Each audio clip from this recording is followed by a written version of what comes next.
All right, so we're talking about the Xfinity Series at Phoenix. In this one, now for me, when we look at how Phoenix has ran in this series compared to the other two series, Xfinity typically has a lot shorter runs and way more restarts. I'm not sure if it's just the car. I'm not sure if it's because of the caliber of the drivers in the series. I'm not sure if it's because there's not exactly like a gigantic gap between all the cars. Like clearly there is between like first and 15th, between 15th and 25th and things like that, but there's so many cars on top of each other, specifically in these restarts, how crazy they get and how you have to basically just throw it against the wall entering one if you're not starting the inside lane to try and gain positions. We see a lot of restarts and crashes in the Xfinity Series here at Phoenix, okay? And so when we look at this race here, we need to address the elephant in the room. So for me, I mean, clearly I'm rooting for Ty Gibbs and Noah Gragson. I would like them. I'd like one of those two guys to race. There's a real chance that Gibbs has the best car and then just gets turned at some point. There's a real chance that Gibbs can have the worst car of the four races for the championship and get turned. I would put a majority of my winnings or a majority of my a majority of my lines leaning towards not playing Ty Gibbs. Okay, with Gragson, Berry, Allgaier, I imagine one of these three will win the race. When we look and let's really split hairs here. First off, let's look at how these guys performed here at Phoenix, just as a quick little overview and stuff. Like clearly, looking at this, Noah Gragson has been the best driver here. Specifically, when you put him head-to-head between Justin Allgaier, a man who has been known for being extremely well at short tracks, whether it was a field that was completely stacked, whether it was a weak field, whatever the case is, like between Allgaier and Gragson, it's clearly Gragson who has just a more comfortable knack for this track, more talent, everything like that. That's pretty much all I'll say for track history. Let's go ahead and look at this year's races, looking at the good old Dietrich data from Pearce Dietrich, the guy that I work with. Yet again, thank you guys very much for supporting me, supporting Pearce, supporting the work that we do, supporting the show, the videos, live shows, everything we do. Thank you for being here. So let's just quickly take a quick gander at this year. Earlier in Phoenix 1, we'll look at Richmond. We'll look at I would look at New Hampshire as well. Just mainly seeing how the cars rotate there. I mean, Phoenix is such a drastically different track from all these places, but it's good to see. Like, look, turn 1 and 2, you're either running the wall or you're running basically the apron in 1 and 2, and so you want to have a car that's going to rotate well, a car that's going to respond to really just steering with the throttle, specifically out of turn 2. You don't want to get too tight and have to lift entering the back straightaway.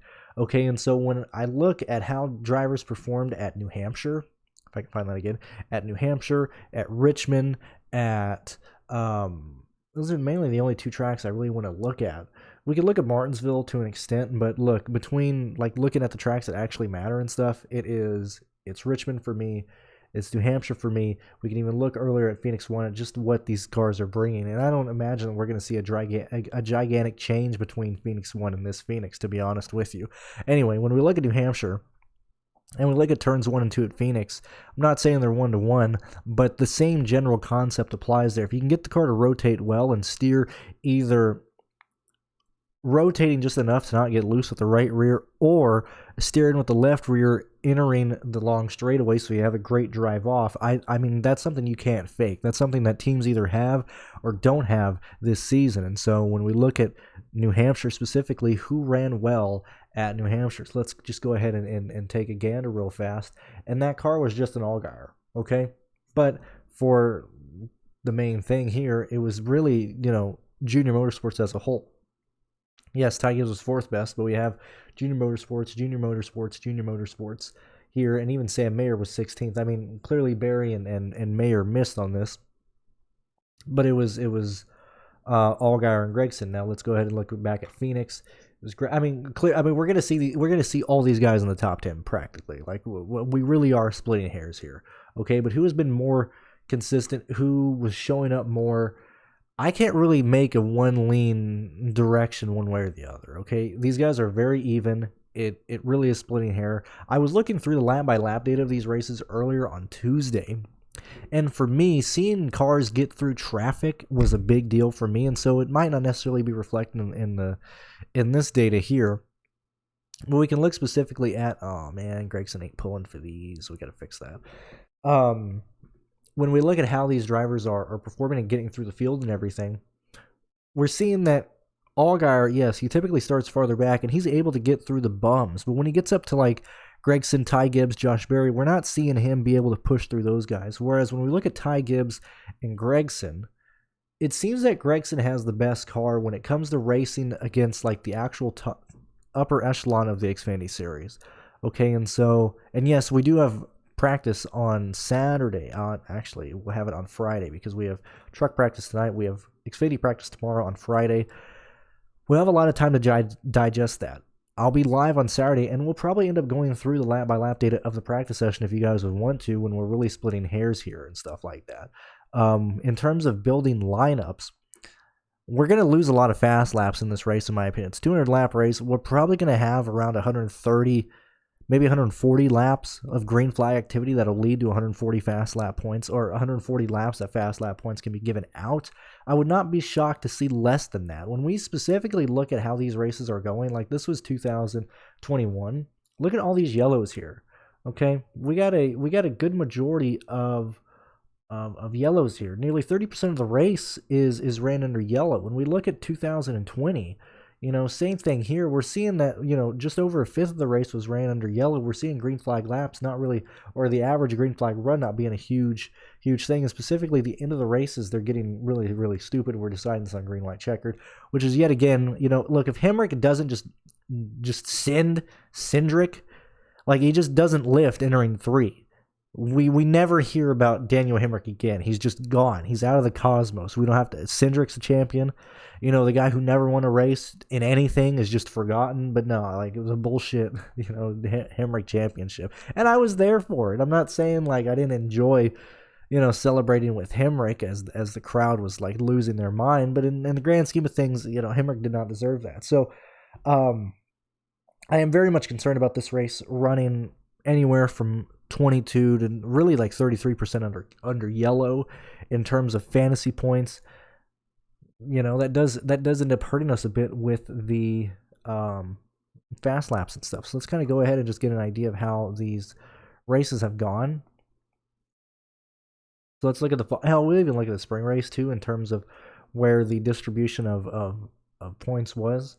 We see that Gregson is absolutely killing it in terms of laps led, and we're seeing a good amount of these laps are coming, a good amount of fast laps are coming from the leader. It's something we haven't seen a lot this year of the leader getting the fastest laps. We've seen a lot where it's spread out between, the leader's just getting the laps led, but he's not getting the fast lap points. This is a track where it is very much, in my opinion, a 1-to-1 ratio to where if you are getting laps led, you're most likely getting the fast laps as well. Yes, you'll run into traffic. Yes, you'll have situations where you're having to run an unconventional line to get around lappers or whatever the case is.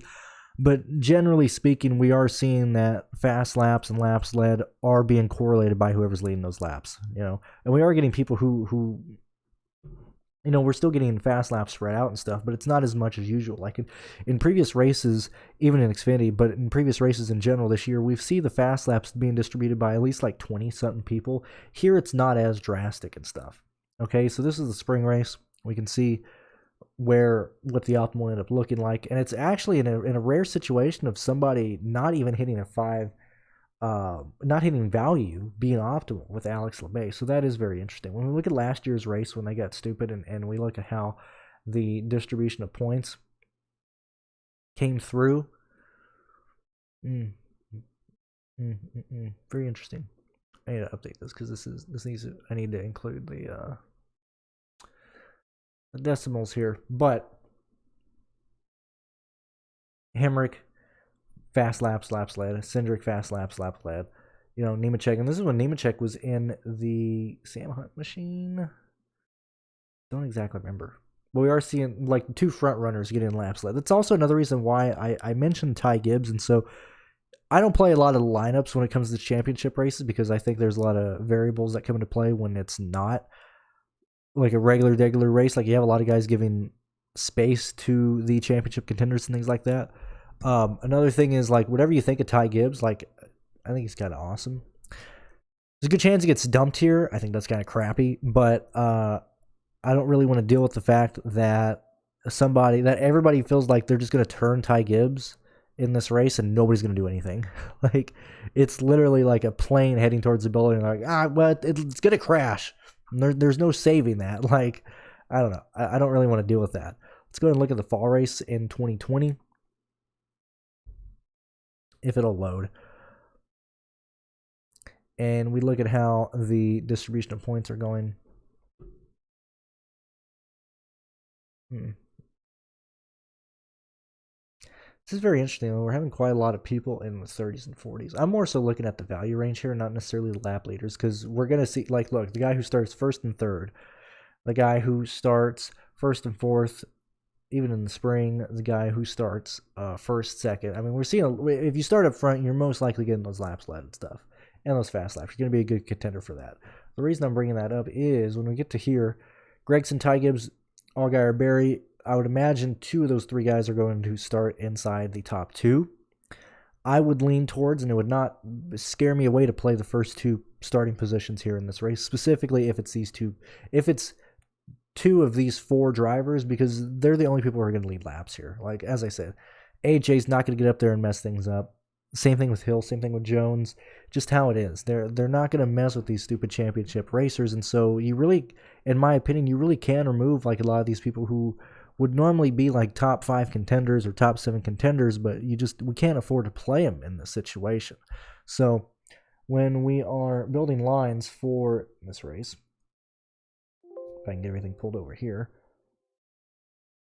very similar to the truck series, to where like I want to take 2 of the 4 championship guys racing for the lead or race for the championship, due to the fact that I believe we're going to have yellows in this race, because we have had yellows the past 2 years here, due to the fact that we're going to have not even just yellows, but we are going to have a lot of people get in the wall at some point, whether it be guys racing for like 13th, or whether it's bums racing for dead last. I think a lot of the value range really is free and really is like you're really able to do a lot here. So let's just say, for example, we want to focus on Gragson and Ty Gibbs, and I think this is a good example, because if you want to focus on Gragson and Allgaier, Gragson and Berry, using Ty Gibbs and Gragson is the most amount of money for these top 2 guys, and so the points made here will have even more, will stand up even better if you're using like no Gragson and Allgaier, whatever the case is. Gragson and Gibbs leaves you $6,900 on the table. That is perfectly fine, because when we start going down here and looking at the people who are priced $8,200 down, okay, you know, and then we specifically look at where these people are, like this. Sorry. This is a situation where Sammy Smith, $8,500. If he starts like 6th, I can't play him. I don't see him getting laps led and fast laps due to the fact that these guys are competing for a championship. He's not going to get in the way of that. But Sammy Smith is going to finish in the top 7 on Saturday. So if he gives us place differential that gets there, I would absolutely chase that place differential. Okay, same thing with Creed. See, Kaz Grala is interesting. I want to see his practice speed compared to other people. This is a situation where this will probably be the best car Kaz Grala's ever been in, to be honest with you. Even going back to when he did some one-offs for RCR and stuff, and like this is, and we have seen him in the 48 car, which is basically an RCR affiliate. But Kaz Grala in this car, clearly is going to run better than Jeffrey Earnhardt. He's going to run better than Godvik, than all the other people who normally drive the 26 car. This is a situation where Kaz Grala might go under-owned, and the fact that he only needs 40 points to get there, I think he can actually do that. I want to see what he does in practice and everything, but this is a good car, you know. So, and I would much rather play Grala over anybody in this range outside of Sammy Smith, but I don't think you're going to be able to play Sammy Smith due to the fact that he's not going to get fast laps and laps led. Okay, not playing Jeremy, not playing Anthony Alfredo. Parker, I like it. I really do. $7,600 for Parker Retzlaff. I really, really like it. Okay. I mean, look at these 2 guys specifically. I forgot if he burned people last weekend or not, Nick. I don't think he did. Well, I forgot what his price was. Where did he finish? These guys are very similar in terms of their upside, in terms of their skill level. The fact that Parker has had nothing but, and I know he ran Nashville and stuff, and he ran Texas, but the fact that Parker runs so well at tracks that are flat, we've seen it before, we've seen it time again, and the RSS cars and the R Motorsports cars are very much a 1-to-1 in my opinion. It's very much a lateral movement, not an up or down movement. Parker at 76 is I'm interested. I'm really interested in that. Nick, if he can go out there and put down some decent practice speeds, which are, and for decent, I would imagine is probably 17th forward. So 17th forward from Parker, 17th forward from Nick, 17th forward from Kyle.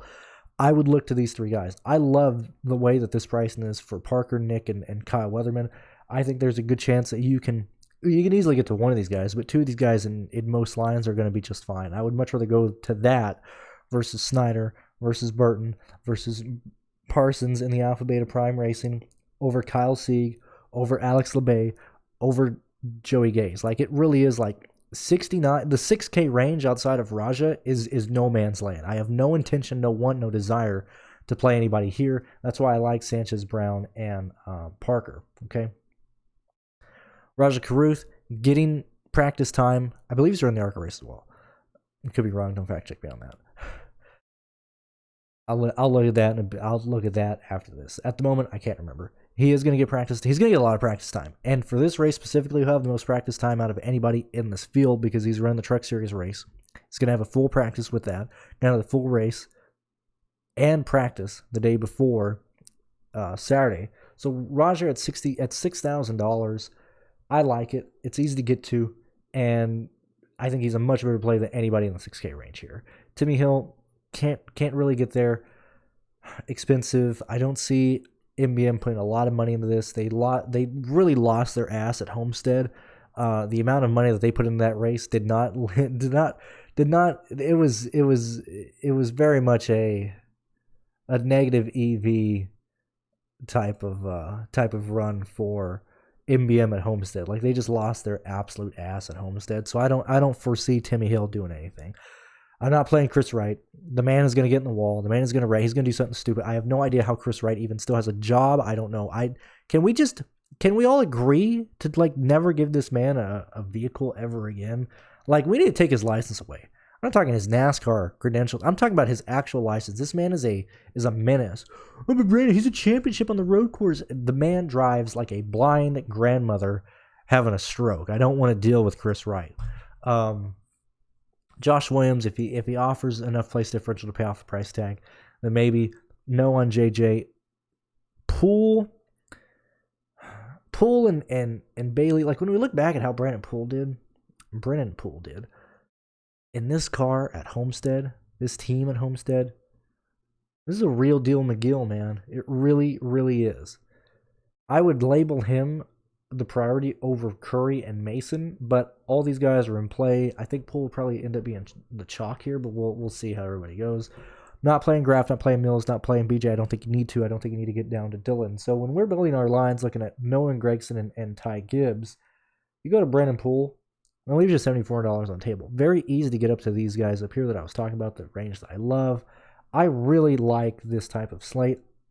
I like it. I think it offers a lot of value and a lot of people that can potentially work out because of how stupid this race can potentially get with the amount of yellows that we have. I would prioritize two of these four of the four championship guys in each line. I think Ty Gibbs makes sense I think it makes more sense. Like, I think people are going to be blinded by the fact that he's going to get wrecked and people don't want to play him. I think that is very much a concern. I think it's very much what can happen. If I had to lean on Ty Gibbs being the champion or wrecking, there is no in between. He's either the champion or he's getting wrecked. Okay? So I would want some exposure to Ty Gibbs. I would want to build lines with Ty Gibbs because I don't think people are going to want to do that. Okay? Noah Gregson is a priority. I think a lot of people are going to just kind of fill in multiple lines with Allgaier and Barry with them, and I think Ty Gibbs is going to go under own this weekend. If you want to, ride the lightning and have fun, and I think you should here and there. I think you should play some Ty Gibbs and then throw him in there, and hopefully he just shows up and kicks the shit out of everybody and just gets the championship that he deserves, okay? So that's my approach right now. The practice data will be up as soon as practice is over on Fridays. Thank you guys for tuning in. Thank you for supporting me, and I will see you guys in the live show on Saturday and on Friday. Friday for the Truck Series, Saturday for the Xfinity Series, and Sunday for the Cup Series. So I'll see you guys then. Thank you for listening. Thank you for being here.